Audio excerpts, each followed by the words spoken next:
ಭಗವದ್ಗೀತೆ ಅಧ್ಯಾಯ 4 ಜ್ಞಾನಕರ್ಮ ಸಂನ್ಯಾಸ ಯೋಗ ಸಾರಾಂಶ. ಭಗವದ್ಗೀತೆಯ ಬಗ್ಗೆ ಮಾಹಿತಿಗಾಗಿ ಈ ಚಾನೆಲ್ಗೆ ಚಂದಾದಾರರಾಗಿ ಸಬ್ಸ್ಕ್ರೈಬ್.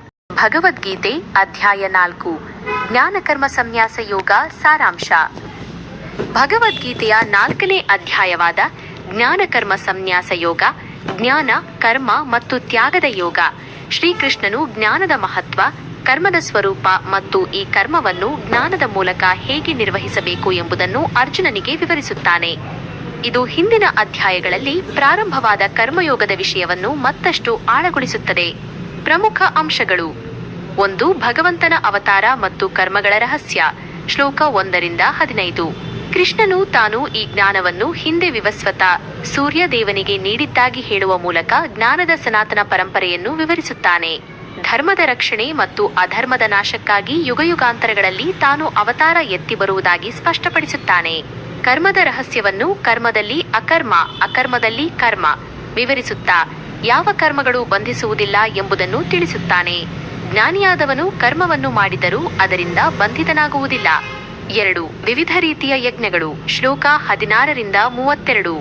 ಯಜ್ಞಗಳ ಮಹತ್ವವನ್ನು ವಿವರಿಸುತ್ತಾ ಕೃಷ್ಣನು ವಿವಿಧ ರೀತಿಯ ಯಜ್ಞಗಳನ್ನು ಪರಿಚಯಿಸುತ್ತಾನೆ. ಇವು ಕೇವಲ ಅಗ್ನಿಹೋತ್ರ ಯಜ್ಞಗಳಾಗಿರದೆ ಇಂದ್ರಿಯಗಳನ್ನು ನಿಯಂತ್ರಿಸುವುದು, ಮನಸ್ಸನ್ನು ನಿಯಂತ್ರಿಸುವುದು, ಪ್ರಾಣಾಯಾಮ, ತಪಸ್ಸು, ದಾನ, ಸ್ವಾಧ್ಯಾಯ, ಜ್ಞಾನಾರ್ಜನೆ ಮತ್ತು ಭಕ್ತಿ ಮುಂತಾದ ಹಲವು ರೀತಿಯ ತ್ಯಾಗಗಳನ್ನು ಒಳಗೊಂಡಿವೆ. ಪ್ರತಿಯೊಂದು ಯಜ್ಞವೂ ಅಂತಿಮವಾಗಿ ಪಾಪಗಳನ್ನು ನಾಶಪಡಿಸಿ ಶುದ್ಧೀಕರಣಕ್ಕೆ ಕಾರಣವಾಗುತ್ತದೆ ಎಂದು ಹೇಳುತ್ತಾನೆ. 3.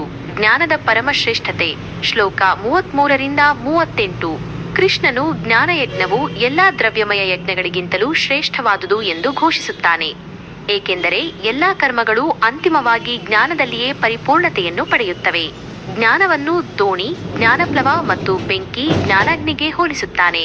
ಅತಿದೊಡ್ಡ ಪಾಪಿಗಳು ಸಹ ಜ್ಞಾನವೆಂಬ ದೋಣಿಯಿಂದ ಪಾಪಸಾಗರವನ್ನು ದಾಟಬಹುದು. ಹೇಗೆ ಬೆಂಕಿಯು ಇಂಧನವನ್ನು ಬೂದಿ ಮಾಡುತ್ತದೋ ಹಾಗೆಯೇ ಜ್ಞಾನಾಗ್ನಿಯು ಎಲ್ಲಾ ಕರ್ಮಗಳನ್ನು ಒಳ್ಳೆಯ ಮತ್ತು ಕೆಟ್ಟ ಭಸ್ಮ ಮಾಡುತ್ತದೆ. ಈ ಜಗತ್ತಿನಲ್ಲಿ ಜ್ಞಾನಕ್ಕೆ ಸಮನಾದ ಪವಿತ್ರವಾದುದು ಯಾವುದೂ ಇಲ್ಲ ಎಂದು ಒತ್ತಿ ಹೇಳುತ್ತಾನೆ. ಈ ಜ್ಞಾನವನ್ನು ಯೋಗದಲ್ಲಿ ಕರ್ಮ, ಭಕ್ತಿ, ಧ್ಯಾನ ಪರಿಪೂರ್ಣನಾದವನು ತನ್ನಲ್ಲೇ ಕಾಲಕ್ರಮೇಣ ಕಂಡುಕೊಳ್ಳುತ್ತಾನೆ. 4. ಜ್ಞಾನ ಪ್ರಾಪ್ತಿಯ ಮಾರ್ಗ ಮತ್ತು ಫಲ. ಶ್ಲೋಕ 34-39-42.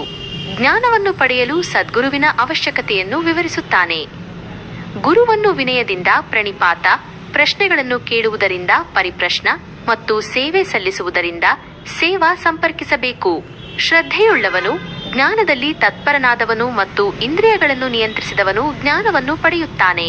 ಈ ಜ್ಞಾನದಿಂದ ಅವನು ಶೀಘ್ರವಾಗಿ ಪರಮಶಾಂತಿಯನ್ನು ಹೊಂದುತ್ತಾನೆ. ಆದರೆ ಅಜ್ಞಾನಿ, ಶ್ರದ್ಧೆಯಿಲ್ಲದವನು ಮತ್ತು ಸಂಶಯಾತ್ಮನು ವಿನಾಶವನ್ನು ಹೊಂದುತ್ತಾನೆ. ಸಂಶಯಾತ್ಮನಿಗೆ ಇಹಲೋಕದಲ್ಲಾಗಲಿ ಪರಲೋಕದಲ್ಲಾಗಲಿ ಸುಖವಿಲ್ಲ. ಅಂತಿಮವಾಗಿ ಕೃಷ್ಣನು ಅರ್ಜುನನಿಗೆ ತನ್ನ ಹೃದಯದಲ್ಲಿರುವ ಅಜ್ಞಾನದಿಂದ ಹುಟ್ಟಿದ ಸಂದೇಹವನ್ನು ಜ್ಞಾನವೆಂಬ ಖಡ್ಗದಿಂದ ಛೇದಿಸಿ ಕರ್ಮಯೋಗದಲ್ಲಿ ನೆಲೆಸಿ ಎದ್ದು ನಿಲ್ಲುವಂತೆ ಆಜ್ಞಾಪಿಸುತ್ತಾನೆ. ಇದು ಜ್ಞಾನವನ್ನು ಕಾರ್ಯರೂಪಕ್ಕೆ ತರಲು ಪ್ರೋತ್ಸಾಹಿಸುತ್ತದೆ. ಸಾರಾಂಶವಾಗಿ 4ನೇ ಅಧ್ಯಾಯವು ಕರ್ಮಯೋಗವನ್ನು ಜ್ಞಾನದೊಂದಿಗೆ ಹೇಗೆ ಸಂಯೋಜಿಸಬೇಕು ಎಂಬುದನ್ನು ವಿವರವಾಗಿ ತಿಳಿಸುತ್ತದೆ. ಇದು ಜ್ಞಾನವೇ ಅಂತಿಮ ವಿಮೋಚನೆಗೆ ಸಾಧನ ಎಂಬುದನ್ನು ಸ್ಥಾಪಿಸುತ್ತದೆ ಮತ್ತು ಆ ಜ್ಞಾನವನ್ನು ಹೇಗೆ ಪಡೆಯಬೇಕು, ಅದರ ಫಲಗಳೇನು ಮತ್ತು ಅಜ್ಞಾನ, ಶ್ರದ್ಧೆಯ ಕೊರತೆ ಹಾಗೂ ಸಂದೇಹಗಳು ಹೇಗೆ ವಿನಾಶಕ್ಕೆ ಕಾರಣವಾಗುತ್ತವೆ ಎಂಬುದನ್ನು ಸ್ಪಷ್ಟವಾಗಿ ವಿವರಿಸುತ್ತದೆ. ಭಗವದ್ಗೀತೆಯ ಬಗ್ಗೆ ಮಾಹಿತಿಗಾಗಿ ಈ ಚಾನೆಲ್ಗೆ ಚಂದಾದಾರರಾಗಿ ಸಬ್ಸ್ಕ್ರೈಬ್. ಭಗವದ್ಗೀತೆಯ ಬಗ್ಗೆ ಮಾಹಿತಿಗಾಗಿ ಈ ಚಾನೆಲ್ಗೆ ಚಂದಾದಾರರಾಗಿ ಸಬ್ಸ್ಕ್ರೈಬ್.